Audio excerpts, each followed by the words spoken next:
وبرکاتہ اللہ رب العالمین والعاقبۃ للمتقین والصلاة والسلام علی سید الانبیاء والمرسلین نبینا محمد وعلی آلہ واصحابہ ومن تبعہم بإحسان الی یوم الدین الحمد للہ الذی ہدانا لہذا وما كنا لنہتدی لولا ان ہدانا اللہ رب اشرح لی صدری ویسر لی امری واحلل عقدۃ من لسانی یفقہوا قولی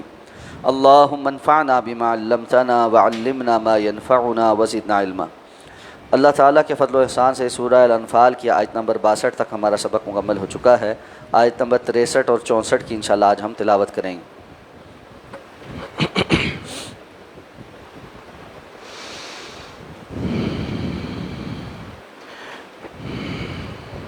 نکلے اعوذ باللہ من الشیطان الرجیم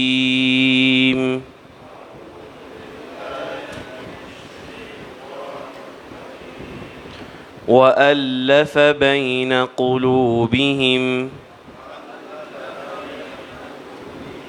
لو أنفقت ما في الأرض جميعا ما ألفت بين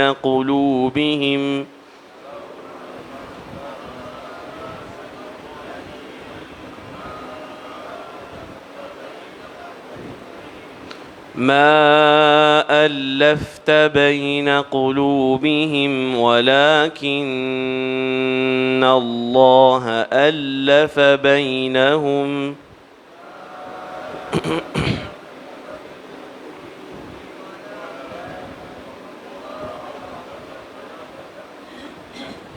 إنه عزيز حكيم۔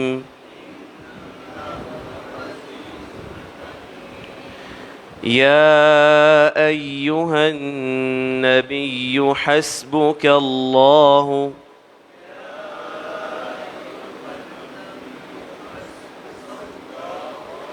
ومن اتبعك من المؤمنين۔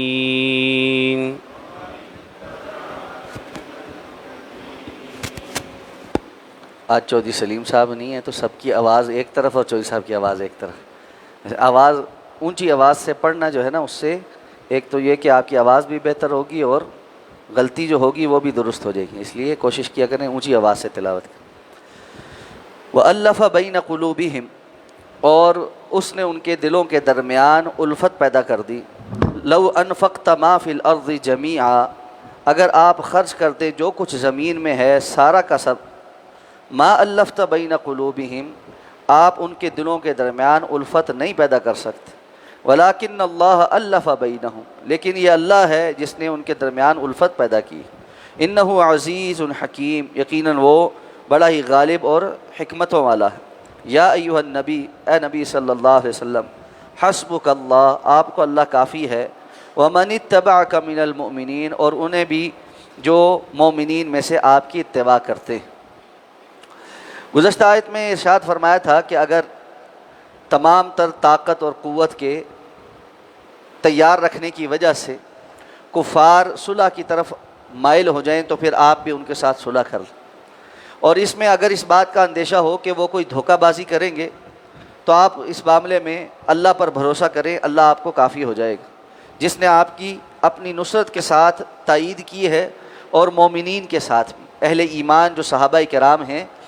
وہ بھی اللہ کی ایک نصرت کی شکل ہے۔ ساتھ فرمایا کہ وَأَلَّفَ بَيْنَ قُلُوبِهِمْ، یہ اللہ ہے جس نے اہل ایمان مومن صحابہ کرام کے دلوں کے درمیان الفت پیدا کر رکھی ہے۔ صحابہ کرام رضوان اللہ تعالیٰ علیہم اجمعین رسول اللہ صلی اللہ علیہ وسلم کے ارد گرد جس انداز میں جمع ہوتے تھے اور پھر ایمان کے جن رشتوں میں بندھ گئے تھے، اس کی روئے زمین پر دوسری کوئی مثال نہیں ملتی۔ تو اللہ تعالیٰ فرماتے ہیں کہ ان کا اس طرح جڑ جانا یہ در حقیقت اللہ کی طرف سے ایک خاص مہربانی ہے کہ اللہ نے ان کے دلوں کو باہم جوڑ دیا ہے۔ لو انفقت ما فی الارض جمیعا ما الفت بین قلوبہم، یہ اس لیے نہیں ہے کہ آپ ان کو کوئی دنیاوی فائدہ پہنچاتے ہیں یا آپ نے ان کو کوئی لالچ دے رکھا ہے یا ان کو مال غنیمت میں سے حصہ ملتا ہے اس لیے یہ آپ کے ساتھ جڑے ہوئے ہیں، یہ تو تھوڑا بہت جو دنیاوی منفعت ہے تو اللہ کا فضل ہے، وگرنہ اگر آپ زمین کے سارے خزانے بھی خرچ کر دیں اور نتیجہ یہ نکالنا چاہیں کہ ان کے دلوں کو باہم جوڑ دیں تو ایسا نہیں ہو سکتا۔ وَلَٰكِنَّ اللَّهَ أَلَّفَ بَيْنَهُمْ، لیکن یہ اللہ ہے جو ان کے درمیان الفت پیدا کر دیتا ہے۔ اس آیہ مبارکہ کو صحابہ کرام رضوان اللہ تعالیٰ علیہم اجمعین کی زندگی میں اگر ہم دیکھیں تو حیران کن جو ہے ہمارے سامنے واقعات موجود ہیں، یعنی زندگی کے آخری سانسوں میں بھی صحابہ کرام ایک دوسرے کے خیال کے اندر لگے ہوئے ہیں۔ ہم نے وہ واقعہ متعدد بار پڑھا ہے کہ غزوہ میں پانی پلانے والا آتا ہے، آواز لگتی ہے، وہ زخمی کے پاس پہنچتا ہے اور وہ بالکل جان جو ہے وہ جسم سے نکلنے کے قریب، ایسے میں دوسری جانب سے پانی کی آواز لگتی ہے تو وہ کہتا ہے پہلے میرے بھائی کو پانی پلاؤ۔ وہ دوسرے کے پاس پہنچتا ہے تو تیسری طرف سے آواز لگتی ہے، وہ تیسرے کے پاس جاتا ہے، جب تک تیسرے کے پاس پہنچتا ہے تو دیکھتا ہے وہ شہید ہو چکا، اب یہ واپس دوسرے کے پاس آتا ہے وہ بھی شہید ہو چکا، اب یہ واپس پہلے کے پاس آتا ہے تو دیکھتا ہے وہ بھی شہید ہو چکا۔ ایسا ایک دوسرے کا احساس۔ دوسری جگہ اللہ رب العزت نے فرمایا محمد الرسول اللہ والذین معہ اشداء علی الکفار رحماء بینہم، محمد اللہ کے رسول ہیں اور جو آپ کے ساتھ ہیں وہ کافروں پر تو بڑے شدید ہیں لیکن آپس میں بڑے ہی رحم دل ہیں، آپس میں ایک دوسرے کے ساتھ رحم دلی کا معاملہ کرنے والے ہیں، عفو درگزر کا معاملہ کرنے والے ہیں۔ رسول اللہ صلی اللہ علیہ وسلم مدینہ طیبہ جب تشریف لے کر آئے تو اوس اور خزرج ایک دوسرے کے خون کے پیاسے تھے، اور یہود اوس اور خزرج کو لڑائی کے اوپر ابھارتے رہتے تھے اور ان کے درمیان جنگ کرواتے تھے۔ یہود کا ایک قبیلہ اوس کا حلیف بنا ہوا تھا، دوسرا قبیلہ خزرج کا حلیف بنا ہوا تھا، تیسرا قبیلہ اسلحہ بنا بنا کر بیچتا تھا، اور یہ سودی قرضے اٹھا اٹھا کر اور تیسرے قبیلے سے جا کر اسلحہ خرید کر ایک دوسرے کو مارتے اور قتل کرتے تھے۔ اللہ کے رسول صلی اللہ علیہ وسلم پر ایمان لانے کا نتیجہ یہ نکلا کہ اوس اور خزرج انصار کی صورت میں بھائی بھائی بن گئے، اور اللہ رب العزت نے ان کے دلوں کے اندر ایسی الفت اور محبت پیدا کر دی کہ انہوں نے اپنے مہاجر بھائیوں کا بھی جیسا استقبال کیا کہ اللہ کے رسول صلی اللہ علیہ وسلم نے ایک ایک مہاجر کو ایک ایک انصاری صحابی کے گھر بھیجا۔ تو عبد الرحمن ابن عوف رضی اللہ تعالیٰ عنہ جس انصاری کے بھائی بنائے گئے وہ ان کو گھر لے کر آئے اور آ کر ان کو کہتا ہے کہ یہ میرا جو گھر ہے یہ آج سے آپ کا ہے، اور میرا یہ مال متاع بھی آپ کا ہے، اور اللہ نے مجھے 2 بیویاں دی ہیں چونکہ ابھی پردے کے احکامات نہیں نازل ہوئے تھے، ان دونوں میں سے آپ کو اگر کوئی پسند آتی ہے تو آپ بتائیں، میں اس کو طلاق دیتا ہوں اور عدت گزارنے کے بعد آپ اس سے نکاح کر لیں۔ یعنی اس حد تک ایثار کا جو ہے نا معاملہ، یہ اللہ رب العزت کی خاص رحمت، اللہ رب العزت کی خاص رحمت کے بغیر یہ نہیں ہو سکتا۔ اسی طرح اللہ رب العزت نے آپ صلی اللہ علیہ وسلم پر جو نعمتیں ہیں ان میں سے ایک نعمت یہ گردانی ہے کہ آپ کے ارد گرد موجود جو ساتھی ہیں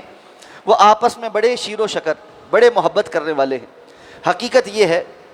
کہ کسی بھی انسان کی اوپر اللہ کی بہت بڑی نعمتوں میں سے ایک نعمت یہ ہوتی ہے کہ اس کے ارد گرد موجود لوگ اختلاف اور انتشار سے بچنے والے ہوں، افتراق سے بچنے والے ہوں، ایک دوسرے کو برداشت کرنے والے ہوں۔ بعض لوگ قد کاٹ کے بہت بڑے ہوتے ہیں لیکن ہم دیکھتے ہیں کہ ان کے اپنے گھروں کے اندر، اولاد کے اندر ہی ایسے لوگ پیدا ہو جاتے ہیں جو ان کے ساری سوچ اور فکر کی مخالفت میں کھڑے ہو جاتے ہیں۔ اسی طرح آپس میں گھر والے ایسے جھگڑنا شروع ہو جاتے ہیں کہ ان کی ساری ہیبت ختم ہو کے رہ جاتی، خاندان اور قبیلے والے اس طرح لڑنا شروع ہو جاتے ہیں کہ ان کی ہیبت ختم ہو جاتی۔ بڑی بڑی تنظیمیں خیر کے کام کر رہی ہوتی ہیں لیکن 2-4 لوگوں کے درمیان ایسا انتشار پیدا ہوتا ہے کہ تنظیموں کے ٹکڑے ہو جاتے ہیں اور نتیجتاً ان کی خیر ساری کی ساری تقسیم ہو کر بالآخر ختم ہونے پر آ جاتی۔ میں نے اپنی زندگی میں بہت سے ایسے لوگوں کو دیکھا ہے جن پر اللہ کا بڑا انعام تھا اور وہ نیکی اور خیر کے اور رفاع عامہ کے بہت سے کاموں میں پیش تھے، اور پھر شیطان کا وار چلا اور ان کے بڑوں کے درمیان انتشار ہو گیا، اور انہوں نے یہ سمجھا کہ بڑے جو ہے وہ بے وقوف ہے، اور اس کے نتیجے میں وہ علیحدہ ہو گئے، نظم سے باہر نکل گئے، جماعت سے باہر نکل گئے، اپنا کوئی جو ہے نا تھڑا قائم کر لیا، اپنا کوئی 1.5 انچ کی مسجد بنا لی، اور نتیجہ یہ ہوا کرتے کرتے جس خیر کے اوپر وہ تھے وہ سب ختم ہو گئی اور آج وہ گھروں کے اندر بیٹھے ہوئے۔ اس لیے انسان کو اللہ رب العزت سے ہمیشہ اس بات کا سوال کرتے رہنا چاہیے کہ اللہ رب العزت ہمارے ارد گرد موجود ہم سے وابستہ لوگوں کے اندر ہمیشہ الفت اور محبت قائم رکھے، جوڑ قائم رکھے کہ یہ اللہ کی نعمتوں میں سے ایک نعمت ہے، اور شیطان کے وار میں سے ایک وار یہ ہے کہ وہ انتشار پھیلاتا ہے۔ یاد رکھیے اللہ رب العزت نے رسول اللہ صلی اللہ علیہ وسلم نے ارشاد فرمایا ان الشیطان ایأس ان یعبدہ المصلون ولکن التحریش بینہم، شیطان اس بات سے مایوس ہو چکا ہے کہ نماز پڑھنے والے اب اس کی عبادت کرنے لگ جائیں گے، لیکن اس کا وار کہاں چلے گا؟ فرمایا ولکن التحریش بینہم، وہ تمہارے درمیان پھوٹ ڈلوا کر اپنا رستہ نکالے گا۔ اور اسی طرح قرآن مجید میں اللہ رب العزت نے عذاب کی کیفیات میں سے ایک کیفیت یہ بیان کی ہے، قل هو القادر علی ان یبعث علیکم عذابا من فوقکم او من تحت ارجلکم او یلبسکم شیعا ویذیق بعضکم بأس بعض۔ اللہ کے رسول آپ ان کو بتائیے وہ ذات اس بات پر قادر ہے ان یبعث علیکم عذابا من فوقکم کہ وہ تمہارے اوپر سے تمہارے اوپر عذاب کو نازل کر دے، یا تمہارے قدموں کے نیچے سے تمہارے اوپر عذاب آ جائے، یعنی عذاب اوپر سے بارشوں طوفانوں کی صورتوں میں، ہواؤں کی صورتوں میں، پاؤں کے نیچے سے زلزلوں کی صورتوں میں، سیلابوں کی صورتوں میں ایسے طوفان آ جائیں جو انسان کو ملیا میٹ کر دیں، او یلبسکم شیعا، یا اگر یہ سب نہ ہو تو اللہ تمہیں گروہ در گروہ ٹکڑیاں در ٹکڑیاں تقسیم کر دے، وَيُذِيقَ بَعْضَكُمْ بَأْسَ بَعْضٍ، اور تم میں سے بعض کو بعض کا نقصان کا ذائقہ چکھنا پڑے، آپس میں ایک دوسرے کی گردنیں مارنے لگ جاؤ، آپس میں ایک دوسرے کے ساتھ انتشار اور افتراق کرنے لگ جاؤ۔ اس لیے اللہ تعالیٰ سے یہ بہت زیادہ دعا مانگنی چاہیے کہ اللہ تعالیٰ ہمارے ارد گرد موجود لوگوں کے دلوں کے درمیان الفت پیدا کر کے رکھے۔ صبح و شام کے جو اذکار ہم پڑھتے ہیں ان میں سے ایک ذکر یہ بھی پڑھا کریں، ربنا ہب لنا من ازواجنا وذریاتنا قرۃ اعین واجعلنا للمتقین اماما، یا اللہ ہمیں ہماری گھر والوں سے، یعنی شوہروں کے لیے بیویاں اور بیویوں کے لیے شوہر، ان سے اور ہماری ذریت سے آنکھوں کی ٹھنڈک نصیب فرما، وجعلنا للمتقین اماما، ہمیں متقین کا امام بنا۔ اور ساتھ یہ دعا پڑھا کریں، اللہم الف بین قلوبنا، یا اللہ ہمارے دلوں کے درمیان الفت پیدا کر دے، واصلح ذات بیننا، یا اللہ ہمیں آپس میں ایک دوسرے کے بیچ اصلاح کرنے کی توفیق عطا فرما دے۔ جس کو اصلاح کی ضرورت ہے وہ اپنی اصلاح کر لے، بسا اوقات مجھے اصلاح کی ضرورت ہوتی ہے، مجھے سمجھ آ جائے کہ اس موقع پہ میں غلط ہوں، مجھے اصلاح کر لینی چاہیے۔ بسا اوقات گھر والوں کو اصلاح کی ضرورت ہوتی ہے، ان کو سمجھ آ جائے کہ اس موقع پہ اڑی دکھانے کی ضرورت نہیں ہے، اصلاح کرنے کی ضرورت ہے۔ بسا اوقات اولاد کو اصلاح کی ضرورت ہوتی ہے، ان کو سمجھ آ جائے کہ اپنے معاملات کو ٹھیک کرنے کی ضرورت ہے۔ ماں باپ کی بڑی خواہش ہوتی ہے کہ اولاد آپس میں جھگڑے نہیں، ان کے اختلافات نہ ہوں، ماں باپ کی آنکھوں کے سامنے اولادیں ایک دوسرے کے ساتھ دست و گریبان ہو جاتی، بات چیت چھوڑ دیتی، بڑا تکلیف کا جو ہے نا موقع بن جاتا ہے۔ بچوں کو بسا اوقات احساس نہیں ہوتا کہ ان کے آپس کی لڑائی کی وجہ سے ماں باپ کے دل پر کیا گزر رہی ہے۔ تو ایسے میں اگر ایسا ہو جائے تو اللہ سے دعا مانگنی چاہیے، یا اللہ میرے اور جس کے درمیان اختلاف ہو گیا ہے ہمارے درمیان الفت پیدا کر۔ یہ الفت اور محبت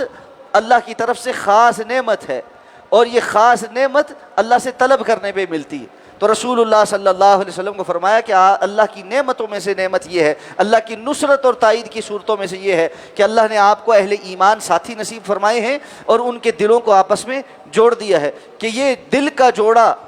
یہ تو دنیا پوری اور اس کے اندر جو کچھ ہے خرچ کر کے بھی انسان جو ہے وہ کما نہیں سکتا، یہ اللہ ہی ہے جو لوگوں کے دلوں کو جوڑ دیتا ہے۔ ولیکن انہ عزیز حکیم، اس لیے کہ وہ بڑا ہی غالب اور بڑی ہی حکمتوں والا ہے۔ اب فرمایا یا ایھا النبی حسبک اللہ، اے نبی صلی اللہ علیہ وسلم آپ کو اللہ کافی ہے۔ یہ بات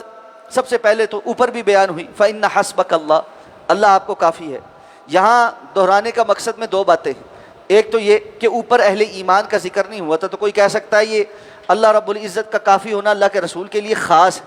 ساتھ فرمایا وَمَنِ اتَّبَعَكَ مِنَ الْمُؤْمِنِينَ،